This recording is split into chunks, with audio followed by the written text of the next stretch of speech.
Madam तुम्ही पण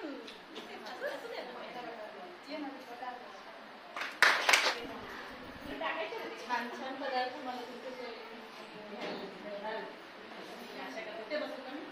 नाही तुम्ही चेक करा आता एक एक. अरे वा क्या बात.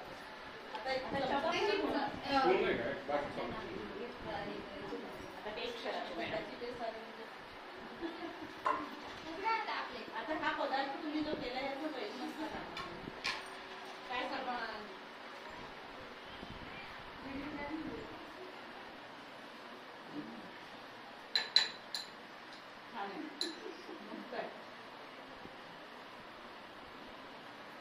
मराठी येतंय ना. ऐसा बनाया पूछ रहे मैडम.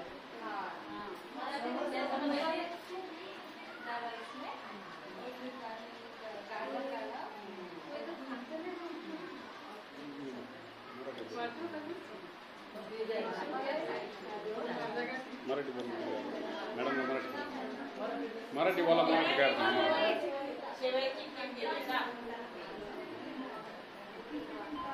डेरले मॅडम तुम्ही पण घ्या.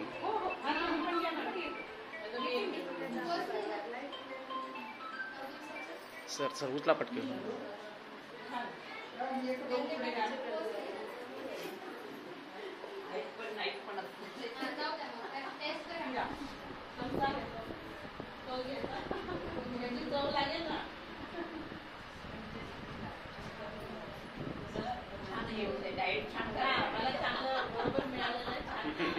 काय केलंय ते सांगा तुम्ही. काय बनवलंय.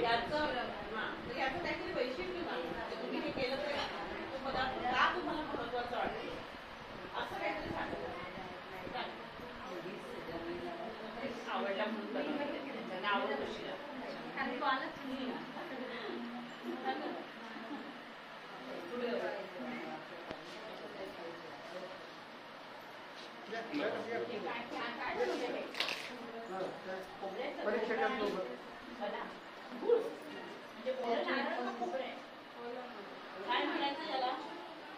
वडी नारळाची वडी बर्फी. पण ती बर्फी नाही झाली. तुला हलवा दिसतोय. मग काय तेवढं झालं.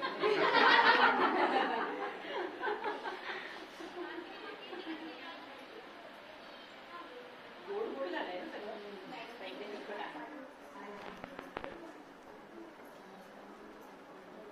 घ्या चला.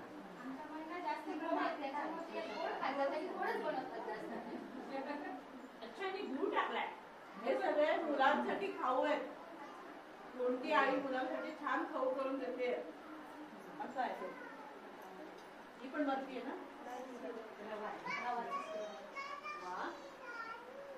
सुंदर झालंय. काजू बदाम आपली भरपूर वापरली.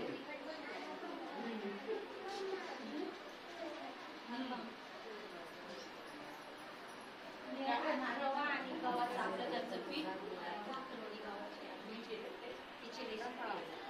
आपलं घरचं सगळं हे त्याला वैशिष्ट्य. सगळ्या पदार्थांमध्ये तुम्ही काय वेगळेपणा आणता ना हे महत्वाचं. म्हणजे कोणी म्हणते हे सगळं मी घरच्या केलेलं आहे तर हे जास्त महत्वाचं. किंवा तो पदार्थ किती पौष्टिक आहे हे तुम्ही सांगू शकला ते जास्त महत्वाचं.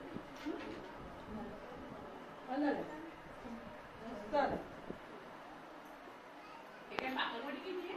हा गव्हाच्या पिठाची आणि आपल्या रव्याची भाकरवडी. पुण्याच्या पाहुण्यांसाठी भाकरवडी.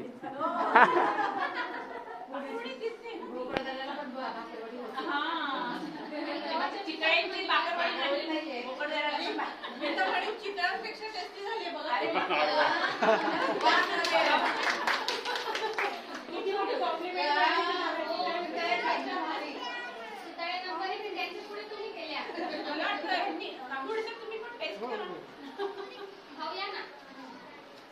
गोड पदार्थ आणि घ्या ना. तर गोड आणि तिखट मध्ये वेगवेगळ्या कॅटेगरी आहे का. आयटम्स असतात.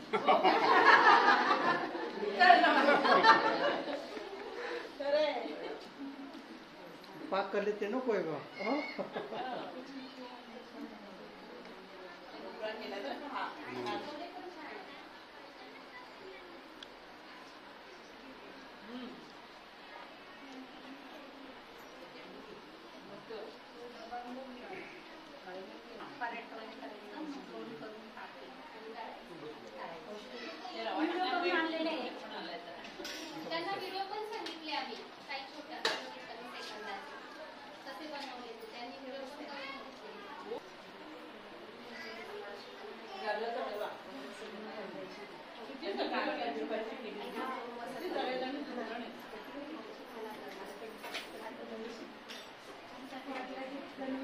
आता हे यांचं लंच झालंय. Yes yes yes yes yes.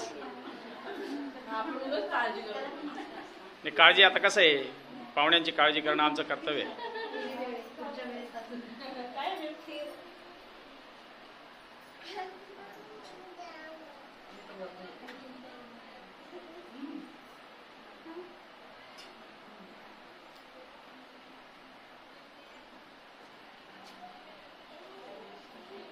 खरंच मला म्हणला ना जिभेला प्रश्न पडणार आहे तसंच झालं.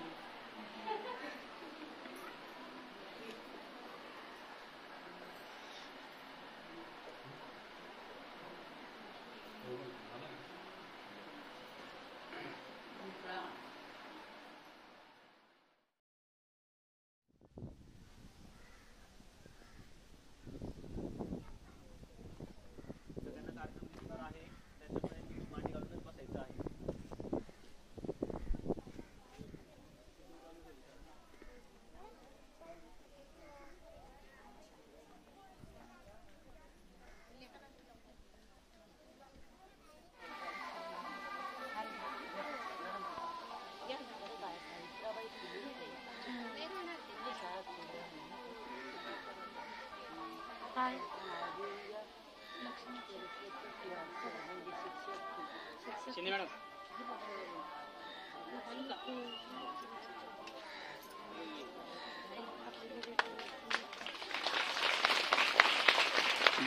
दोन मिनिटं मॅडम.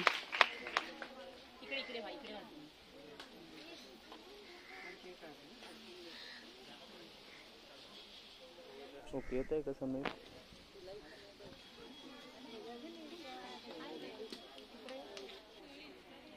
नेमकं दिसत नाही फोन करून. स्क्रीन छोटी पडते आता.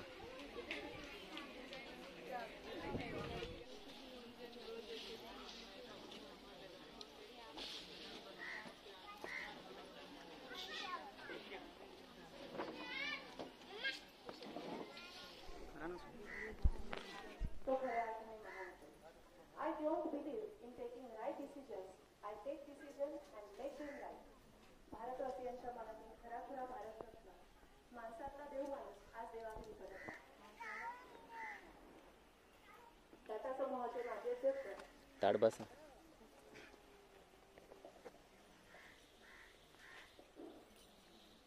टाटा समूहाचे माजी अध्यक्षांच्या वतीने भावपूर्ण श्रद्धांजली. आणि ही श्रद्धांजली वाहण्यासाठी मी सर्वांना विनंती करते की सर्वांनी आपण 2 मिनिटं स्तब्ध उभं राहूया.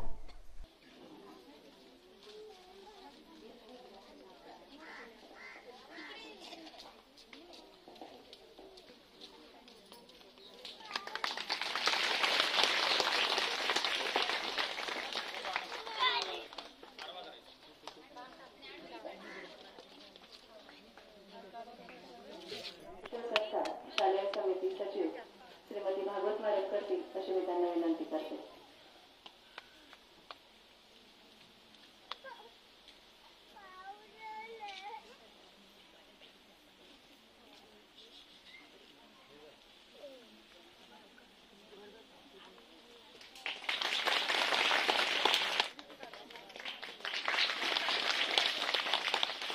सत्कार करत नाही म्हणून विद्यालयाचे मुख्याध्यापक श्री सांगोडे सर यांना मी विनंती करते की त्यांनी महोत्सव स्वागत आणि सत्कार करा.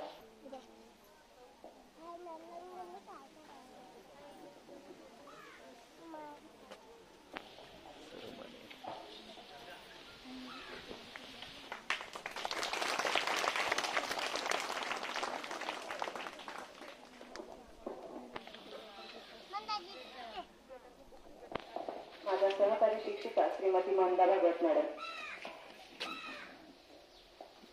कार्यक्रमाच्या उद्घाटक श्रीमती अंजलीताई अत्रे यांचा आम्ही थोडक्यात परिचय करून देते आपल्याला. अंजलीताई ह्या एक बाल साहित्यिक आहेत आणि टीव्हीच्या काही सिरियलमध्ये त्यांनी काम केलेले आहे. अशा त्या एक गुणी अभिनेत्री आहेत. एक उत्कृष्ट निवेदक, एक उत्कृष्ट चित्रकार आणि त्या युट्यूबर पण आहेत. व्यावसायिक नाटकं, मालिका, चित्रपट, जाहिरात यामधून त्यांनी अभिनय केलेला आहे. आपल्या 4थीच्या बालभारतीच्या पुस्तकामध्ये मिठाचा शोध हा धडा त्यांनी लिहिलेला आहे. आणि लेखक आपल्या भेटीला हे कार्यक्रम त्यांचे सर्वत्र ऑनलाईन पण घेत असतात आणि आज आपण इथे ऑफलाईन म्हणून पण घेणार आहोत. मुलांना मी गोष्टी सांगते असं त्यांचा हा युट्यूबचं चॅनल मार्फत कार्यक्रम असतो. तशी लेखनाची सुरुवात अंजलीताईंनी खूप उशिरा म्हणजे वयाच्या 30व्या वर्षी केली. आपल्या स्वतःच्या छोट्या मुलीला गोष्ट सांगण्यातून त्यांनी ती सुरुवात केलेली आहे. 7 पुस्तकं त्यांची प्रकाशित झालेली आहे. अर्थात ही सर्व 7चे पुस्तकं हे बाल साहित्य आहेत. ही 7 पुस्तकांची नावं मी आपल्या पुढे वाचते. बेडूकराव डराव, मिनूची गोष्ट, दीपालीताईची आयडिया, बंडोपंत फुल तोडे, भेळ घ्या भेळ, मिठाचा शोध आणि टिंकू शहाणा झाला, अशी ही 7 पुस्तकं आहेत. याशिवाय त्यांनी 2 भाषांतरित पुस्तकं लिहिलेली आहेत. त्यातलं पहिलं आहे चांगले मित्र आणि दुसरं आहे झिरो मिथे. त्यांच्या 5 बालकथा या प्रकाशनाच्या मार्गावर आहेत सध्या. मासिकामधून त्यांनी कथासंग्रहामधून त्यांनी कथा लिहिलेल्या आहेत. किशोर हे एक प्रसिद्ध मासिक आहे. त्यामध्ये त्यांच्या कथा या येत असतात. राजवाडा, अथश्री 2018 साली बनारस हिंदू विद्यापीठाने हिंदी भाषांतरित कथासंग्रहात किस्सों की कहानियां या त्यांच्या कथासंग्रहात मिठाचा शोध या कथेचा भाषांतरित समावेश केलेला आहे. टाळ्यांची कंजूसी अजिबात करू नका.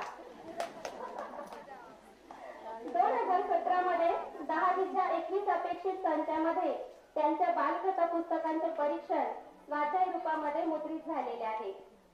2015 साली बालकोश या विजया वाड यांच्या संपादित कथासंग्रहामध्ये त्यांच्या कथांचा समावेश केलेला आहे. टाळ्या.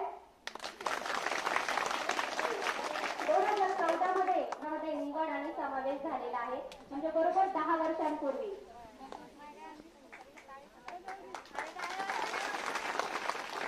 2014 मध्ये जागतिक महिला दिनानिमित्त म्हणजे 8 मार्च 2014 रोजी नमस्कार प्रकाशनाकडून त्यांना एक छानसा सन्मान पण प्राप्त झालेला आहे.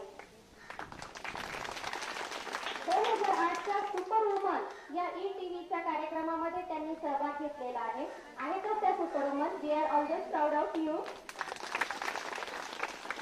2009च्या ETV रिअलिटी शो मध्ये सुद्धा वाव या कार्यक्रमामध्ये त्यांचा सहभाग झालेला आहे आणि आमच्यासाठी हे खूप वाव आहे.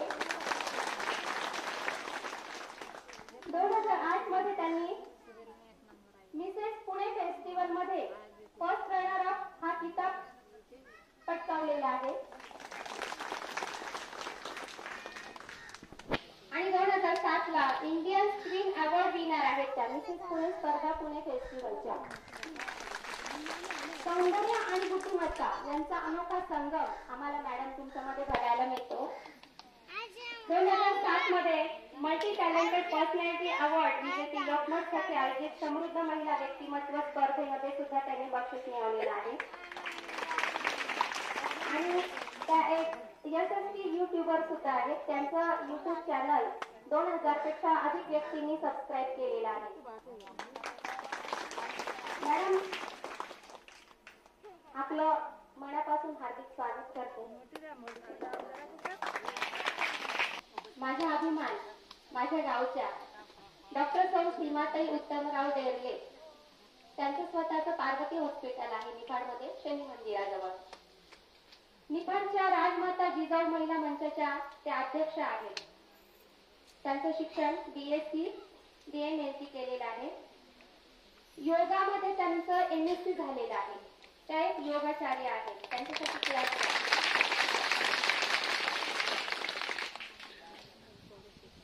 एक थेसिस त्यांचा प्रसिद्ध झालेला आहे. गायत्री मंत्राचा लहान आपल्या शालेय जीवनातील विद्यार्थ्यांवर होणारा परिणाम यावर त्यांचं एक संशोधन प्रसिद्ध झालेलं आहे. आणि ही खूप मोठी गोष्ट आहे आपल्या सर्वांसाठी. त्या योगा काउन्सिलर आहेत. यशवंतराव चव्हाण मुक्त विद्यापीठ नाशिक येथे योगा इन्स्ट्रक्टर आहेत. हठयोग त्रिमासिक अभ्यास त्यांचा झालेला आहे पूर्ण. योग विद्या गुरुकुल आयोजित नॅशनल योगासन चॅम्पियनशिप मध्ये त्यांची निवड झालेली आहे आणि त्यांचा तिथे सन्मान पण झालेला आहे. त्यांना 3रा रँक मिळालेला होता त्यावेळेला. नॅशनल म्हणजे संपूर्ण भारतासाठीची आहे ही. योगासाठी तयार राहा, मॅडमला घेऊन येणार मी एक दिवस.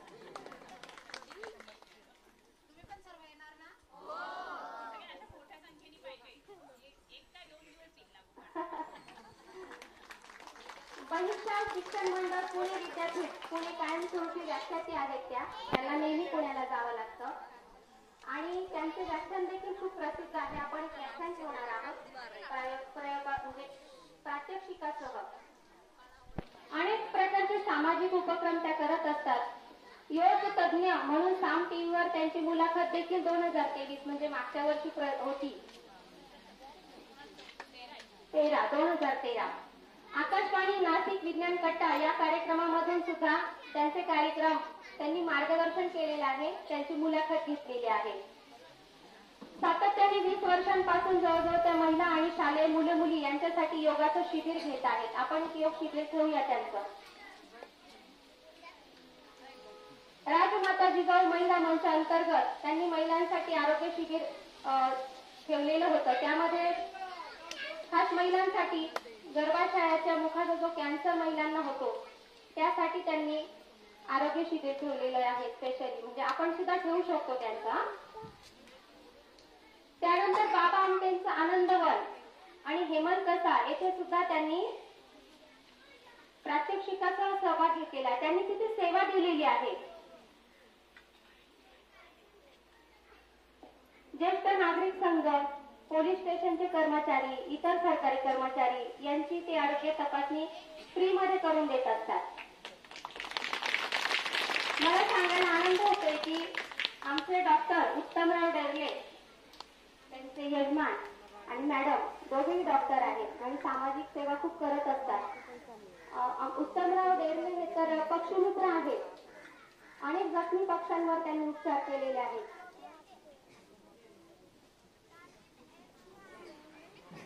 निसर्ग, पर्यावरण, वृक्षारोपण, वृक्षदिंडी, परसबाग, भाजीपाला लागवड या सर्व कार्यक्रमांमधून त्या सहभाग घेत असतात. पक्षी मित्रांचं एक संमेलन होतं नागपूरला, तिथे सुद्धा त्यांनी सहभाग नोंदवलेला आहे. अनेक प्रकारची व्याख्याने त्यांनी दिलेली आहेत.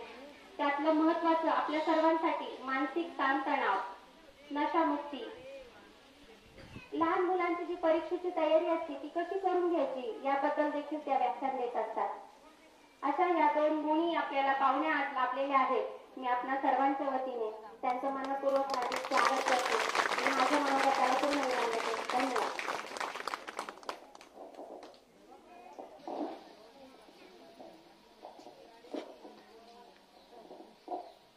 आदरणीय व्यासपीठावरील मान्यवर व उपस्थित महिला भगिनी व उपस्थित सर्व बंधूंना नवरात्रीच्या पावन पर्वाच्या सर्वांना शुभेच्छा. वार नाही तलवार आहे, ही शमशेरची धार आहे. स्त्री म्हणजे अबला नाही, ही तर धगधगता अंगार आहे, ही तर धगधगता अंगार आहे. प्रत्येक महान व्यक्तीच्या जीवनात आणि यशात स्त्रियांचा सिंहाचा वाटा असतो. अनंत काळाची माता म्हणजे स्त्री. आई, बहीण, मुलगी, पत्नी असे अनेक नाती हळूहळू जोपासणारी व्यक्ती म्हणजे स्त्री. प्रत्येक कुटुंबाचा पाया आणि कणा म्हणजे स्त्री. स्त्रीशिवाय कुटुंब नाही, कुटुंबाशिवाय समाज नाही. आपले मुलं संस्कारशील घडावे म्हणून जीवाचे रान करते. स्त्री फक्त आपल्या कुटुंबात सांभाळता असं नाही तर ती आपला समाज सुद्धा घडवत असते. स्त्री फक्त कुटुंबासाठी झटते असं नाही तर झाशीची राणी, लक्ष्मीबाई पुण्यश्लोक अहिल्याबाई होळकर यासारख्या अनेक स्त्रिया मातृभूमीच्या रक्षणासाठी रणरागिणी झालेल्या आहेत. सावित्रीबाई फुले तर लग्नानंतर शिकून भारतातील पहिल्या महिला शिक्षित बनल्या आहेत. आजची स्त्री प्रत्येक क्षेत्रात प्रगती पथावर आहे. परंतु हे करत असताना त्या स्वतःसाठी जगायला विसरत चालल्या आहेत. आपल्या आवडीनिवडी, छंद, खेळ कर्तव्याच्या ओझ्याखाली दाबून टाकत आहे. म्हणूनच महिलांना व्यक्त होण्यासाठी आमच्या शाळेत महिलांसाठी विविध स्पर्धांचे आयोजन केले होते आणि सर्व महिला त्यात उत्साहाने सहभागी झाल्या. जय पराजयापेक्षा खेळातून मिळणारा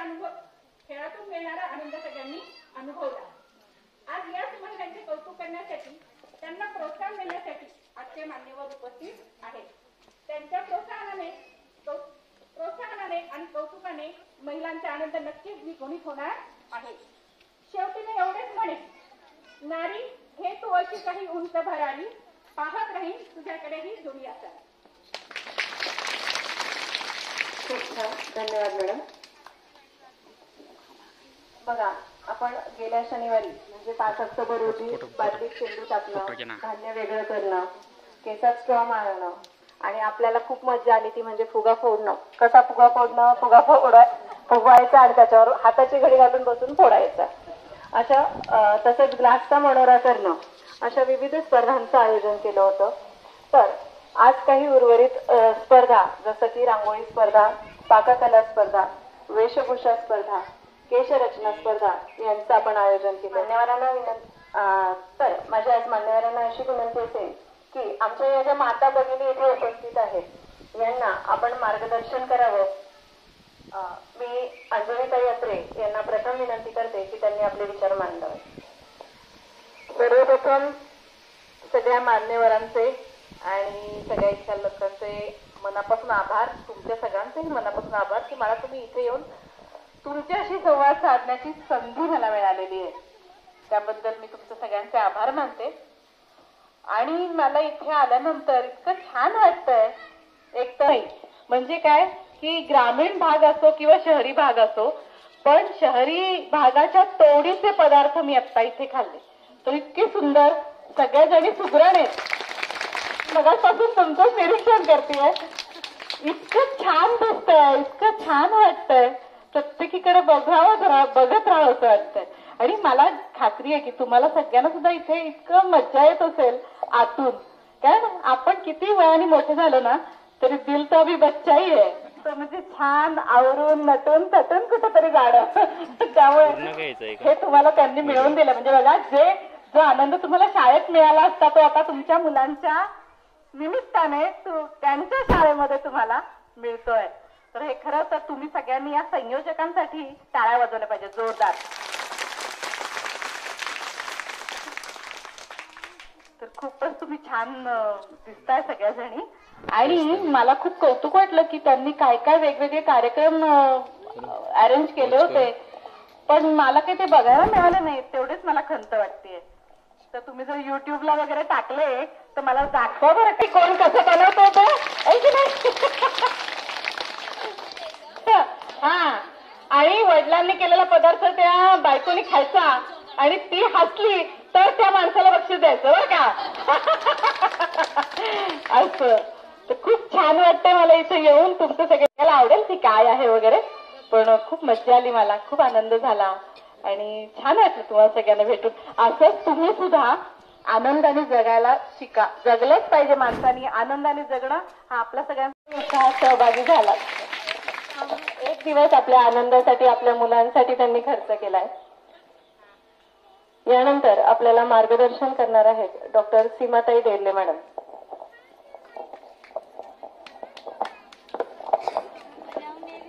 शाळेचे मुख्याध्यापक श्री गांगुर्डे सर, शालेय व्यवस्थापन समितीचे श्री सानभू आणि उपस्थित आपल्या ज्यांनी हे सगळं अरेंज केलं त्या सगळ्या ज्या मॅडम आहेत, भागवत मॅडम असतील, अश्विनी पगार मॅडम आहेत, आपलं काय नाव शिंदे मॅडम ज्यांनी खूप छान मगाशी प्रास्ताविक केलं छान, भडके मॅडम आणि आपल्याकडे मुख्य आज ज्या मुख्य पाहुणे आहेत, आपल्या ज्या अतिथी आहेत मुख्य, त्या आहेत अंजली अत्रे मॅडम.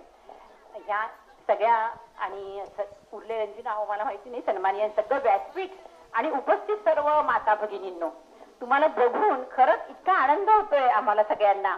इतक्या छान वेशभूषा करून तुम्ही आलेले आहात आणि काय काय काय काय आम्हाला बनवलं आणि खाऊ घातलं तुम्ही छान छान. आणि किती आत्ता मला अश्विनी पगार मॅडमनी सांगितलं की त्यांनी आज तुम्ही कामावर गेल्या नाहीये, म्हणजे तुम्हाला रोज कामावर जावं लागतंय, बरोबर.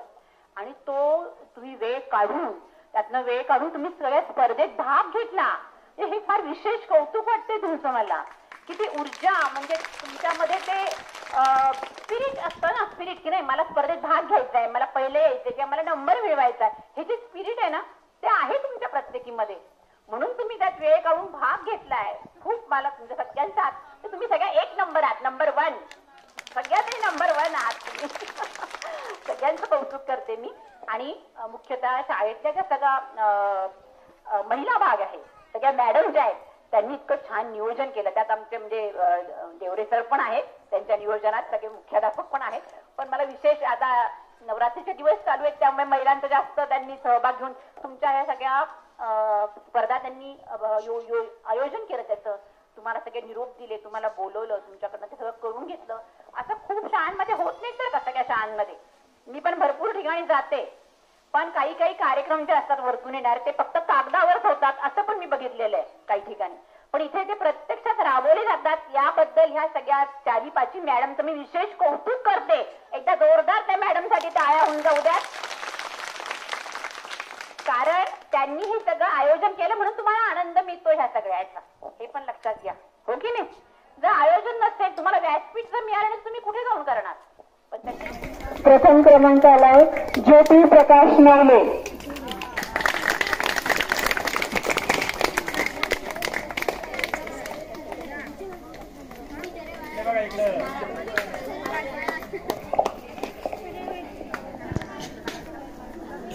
त्यानंतर ग्लासचा मनोरा तयार करणे, यामध्ये द्वितीय क्रमांकाला कविता कांतीलाल भिडे.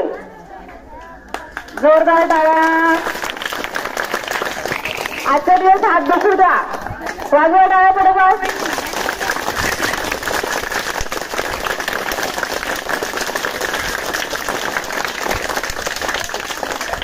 तर प्रथम क्रमांक आहे संगीता श्रावण पवार. संगीता श्रावण पवार प्रथम क्रमांक. ग्लासचा मनोरा तयार करणे.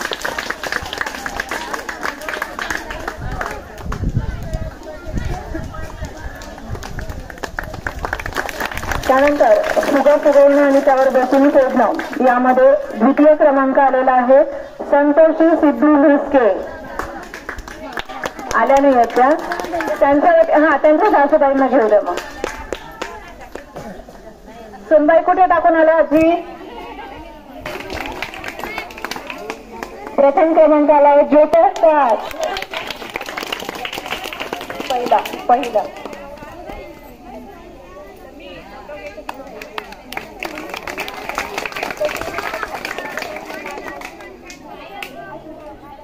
वंदन करून आणि सर्व माता भगिनींना नवरात्रीच्या शुभेच्छा देऊन मी कविता सुरुवात करतो. घे उंच भरारी. वृत्त आहे आनंदकंद. ठेवून जिद्द अंगी घे उंच तू भरारी. ठेवून जिद्द अंगी घे उंच तू भरारी. समजू नकोस अबला तू तर समर्थ नारी. तू तर समर्थ नारी. तुझ पंख लाभलेले घे झेप उंच गगनी. बसलीस का अशी तू घरट्यात पंख मिटुनी. सर कर सदैव शिखरे पृथ्वी फिरून सारी. समजू नकोस अबला तू तर समर्थ नारी. सौंदर्यशील शक्ती प्रतिभा तुझ्यात आहे. सौंदर्यशील शक्ती प्रतिभा तुझ्यात आहे. चैतन्यपूर्ण वारा अंगात नित्य वाहे. नारी नव्या युगाची आहेस तू करारी. नारी नव्या युगाची आहेस तू करारी. समजू नकोस अबला तू तर समर्थ नारी. ना एक क्षेत्र ऐसे जेथे न तू प्रभावी. ना एक क्षेत्र ऐसे जेथे न तू प्रभावी. संधी हवी तशी तू खेचून मात्र घ्यावी. प्रावीण्य लाभल्यावर वाजे पहात तारी. समजू नकोस अबला तू तर समर्थ नारी.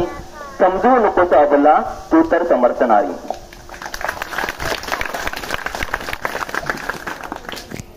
आम्ही त्यांना 3 प्रकारचं धान्य एकत्र दिलं होतं. सोयाबीन, चवळी आणि मूग होता. तर तो वेगळा करायचा होता. कमीत कमी वेळात त्यांनी जास्तीत जास्त धान्य वेगळं करून दाखवलंय. वाटींमध्ये ते दिलं होतं आणि 3 सेपरेट वाट्यांमध्ये त्यांना ते काढायला लावलं होतं. यात एका वाटीत दिलं होतं आणि नंतर 3 वाट्यांमध्ये 3 पदार्थ काढायचे होते. यात द्वितीय क्रमांक आलेला आहे संतोषी सिद्धू म्हस्के. मिनिमम टाइम त्यांना आम्ही 2 मिनिटाचा दिला होता. तेवढ्या वेळात ज्यांचं जास्त झालं त्यांना बक्षीस. हरभरा मटकी होती. हे चवळी, सोयाबीन आणि चवळी सारखी आहे.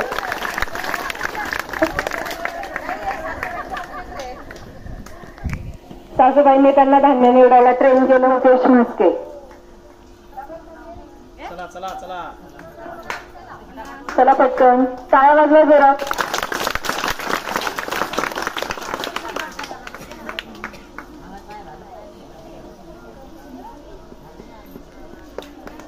बादलीत चेंडू टाकणे या स्पर्धेमध्ये द्वितीय क्रमांक आलाय ज्योती प्रकाश नवले.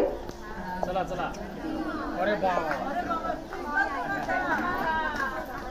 बघा आता त्यांनी यावर्षी जास्तीत जास्त बक्षीस मिळवली. पुढच्या वर्षी आपला नंबर लागला पाहिजे. प्रत्येकीने ठरवून घ्या. प्रथम क्रमांक आहे राणी विजय भदारे. प्रथम क्रमांक आहे राणी विजय भदारे. जोरदार टाळ्या वाजवा. बादलीत चेंडू टाकले. बादलीत चेंडू टाकले. त्यांचे 3 चेंडू गेले होते. 3 अटेम्प्ट होते. तिघाच्या तिघे गेले होते.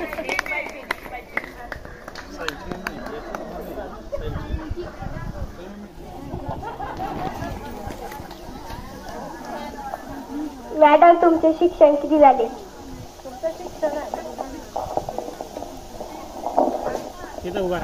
मी उभं राहते. तर माझं ग्रॅज्युएशन हे पेंटिंग मधून झालंय. Art and painting. हा मग त्याच्यानंतर मी टुरिझमचा डिप्लोमा. माझा आवडता विषय चित्रकला आहे आणि अभिनय हा सुद्धा माझा आवडता विषय आहे. आणि चित्रकलेमधून आपल्याला सौंदर्यदृष्टी प्राप्त होते. त्यामुळे सगळ्या बायकांना चित्रकलेचा सेन्स असतो. कारण म्हणजे आपण आपल्या चेहऱ्याला चित्रकारी करत असतो. ओके. आणि त्याच्याबरोबर अभिनयाची मला आवड आहे. आणि या अभिनयाबरोबरच मला लेखनाची सुद्धा आवड. तर अशा 3 महत्वाच्या गोष्टी माझ्याकडे आहेत. आणि प्रत्येक बायकांच्या अंगामध्ये 3 पेक्षा जास्त बऱ्याचशा गोष्टी असतात. पण आपण प्रत्येक गोष्टीला महत्व देत नाही. आपण दुर्लक्ष करतो. तर आपण आपल्याचकडे दुर्लक्ष करतो. तसं न करता प्रत्येकीने आपल्या गोष्टींना महत्व दिलं पाहिजे. आपल्या कलागुणांना आपणच वाव दिला पाहिजे. धन्यवाद madam. Hello madam. Hello madam. मी उभं राहते. तर माझं ग्रॅज्युएशन हे पेंटिंग मधून झालंय. Art and painting. हा मग त्याच्यानंतर मी टुरिझमचा डिप्लोमा. माझा आवडता विषय चित्रकला आहे आणि अभिनय हा सुद्धा माझा आवडता विषय आहे.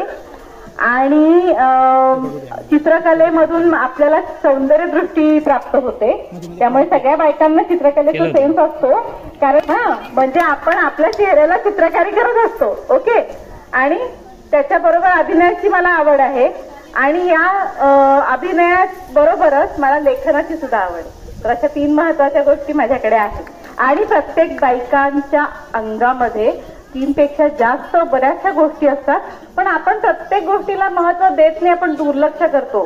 तर आपण आपल्याचकडे दुर्लक्ष करतो. तसं न करता प्रत्येकीने आपल्या गोष्टींना महत्व दिलं पाहिजे. आपल्या कलागुणांना आपणच वाव दिला पाहिजे. धन्यवाद madam. Hello madam. Hello madam. लेखनाकडे तुम्ही कशा वळलात? तर लेखनाकडे मी कशी वळले तर मी आधी नोकरी करत होते. पण जेव्हा मुलगी छोटी होती तेव्हा तिच्याकडे लक्ष देता यावं म्हणून मी नोकरी सोडून दिली. आणि मग मला असं विश्वास होता की मुलीला घडवणं हे खूप जास्त प्रमाणात आपल्या आईच्या हातात आहे. आणि मला हे पण माहिती होतं की आपण म्हणतो पेराल तसं उगवतं. हो की नाही. जसं कारण मूल म्हणजे मातीचा गोळा असतो आणि आई त्याला घडवते. हे खरंच खरंय. तर आपल्याला एखाद्या गोष्टीमध्ये मुलांमध्ये प्रावीण्य मिळवायचं असेल तर आपण लहानपणापासून त्याच्यासाठी त्याला सपोर्ट केला तर नक्की ते उगवून येतं.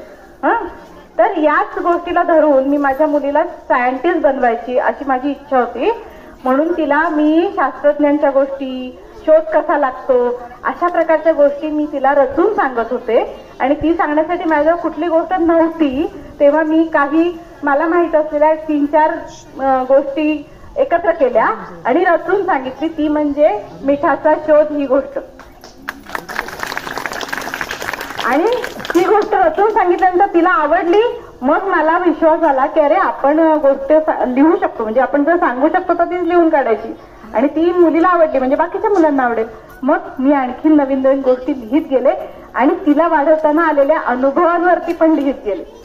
आणि मला सांगायला खूप आनंद होतो की मी जे विचार करून तिला गोष्ट सांगत होते, कारण मग तिला शास्त्रज्ञ बनवायचं होतं. तर माझी मुलगी फिजिक्स रिसर्चर आहे, ती सायंटिस्ट आहे आणि ती आता कॅनडामध्ये PhD साठी गेली आहे. म्हणजे मी जे प्रयत्न केला ते उगवून आलं ना. तर तसंच आहे की खरोखर लहान मुलांमध्ये जे तुम्ही लहानपणी द्याल ते उगवून येतं. चल आता पुढचं. हॅलो मॅडम, तुमच्या अभिनय क्षेत्रातील अनुभव सांगा. आता अनुभव बराच आहे. मी खूप बालनाट्यापासून सुरुवात केली नाटकांमध्ये काम करायला. आणि त्याचं कारण असं होतं की मला स्वतःला घडवायचं होतं. खरोखर असंच कारण होतं. त्याचं कारण असं की मी लहान जेव्हा होते तेव्हा मला भीती वाटायची. म्हणजे समोर उभं राहून बोलायची भीती वाटायची, अंधाराची भीती वाटायची, किंवा घरी माझी मोठी भावंड मला घाबरवायची. लहान मुलं असंच करतात की छोटी मुलं जर घाबरत असतात तर घाबरत. तर हे सगळं मला जाणवत होतं आणि याच्यावरती मात करायला मला काहीतरी हवं होतं. आणि मी आमच्या शाळेमध्ये बालनाट्य शिबिर अटेंड केलं, म्हणजे मी बघितलं बालनाट्य. तेव्हा मला वाटलं की अरे हे मजा येईल याच्यामध्ये आपण भाग घेतला तर. आणि ते शिबिर मी अटेंड केल्यानंतर माझ्यामध्ये कॉन्फिडन्स, आत्मविश्वास वाढत गेला. आणि म्हणूनच मी या विषयाकडे वळले. त्याचा प्रश्न काय होता बोलताना विसरून गेले. अभिनयातला अनुभव त्यांनी विचारलं होतं. तर म्हणून मग मला नाटकाची गोडी लागली. आणि अनुभव विचाराल तर लहानपणी बालनाट्यात काम करताना प्रसंगावधान हे मी शिकले. त्याचा एक छोटासा किस्सा सांगते मी तुम्हाला. तो असा की आम्ही आमच्या सुट्टीच्या काळामध्ये बालनाट्य शिबिरात नाटक बसवायचो. आणि मग शाळा सुरू झाली की मग आपल्या पालकांना बोलवायचं आणि त्यांच्यासमोर नाटक करायचं. असंच ओपन एअर आणि आम्ही नाटक करायचो. तर एकदा अशी सतरंजी होती, आमचं नाटक चालू होतं आणि असाच वारा आला, जोरदार वारा आला आणि सतरंजी उडली. नाटक चालू आहे, आमचा मी राजा होते आणि बाकीचे काय काय. आणि त्याच्यामध्ये लेखिका पण मीच होते, म्हणजे ते कॅरेक्टर होतं की मीच नाटक लिहिलं असेल. आणि तेवढ्यात तो सतरंजी अशी एवढी उडली. मग नेपथ्यकार म्हणून एक प्रकार असतो, म्हणजे जो सेटिंगचं बघतो बरं का. तर आमच्या नाटकामध्ये तो पण होता. म्हणजे आमच्या नाटकाचं नाव सांगते, नाटक बसते आहे असं नाव होतं. तर आणि मग सगळे कॅरेक्टर. मग काय होतं की आम्ही नाटक लिहिलेलं आहे. मी लेखिका, एक नेपथ्यकार, एक दिग्दर्शक असं सगळं. आणि तेवढ्यात आमचं नाटक चालू तर वारा आला, ते उडलं. मग मी कोणाला दोष देणार? नेपथ्यकाराला. मी त्याला म्हणलं काय रे तू नीट नाही नेपथ्य लावलं म्हणून तू सतरंजी उडली असं. म्हणजे हे प्रसंगावधान साधून घेतलं. म्हणजे माणूस कसं घडत जातो आलेल्या अनुभवावरती है ना. त्याच्यातला नाटकातला हा एक अनुभव होता. तर अशा प्रकारचे अनुभव बरेच आलेले आहेत. तुमचा आवडता लेखक व लेखिका कोण आहे? हा माझा आवडता प्रश्न आहे. कारण याचं उत्तर असं आहे की आचार्य प्रल्हाद केशव अत्रे. बघा, तर आचार्य प्रल्हाद केशव अत्रे हे का आवडतात माझे? तर हा माणूस इतका अलौकिक होता. म्हणजे एक गोष्ट नाही केली त्यांनी. म्हणजे अष्टपैलू हा शब्द सुद्धा कमी पडेल असे इतके पैलू 15 वेगवेगळ्या क्षेत्रामध्ये त्यांनी प्रावीण्य मिळवलं.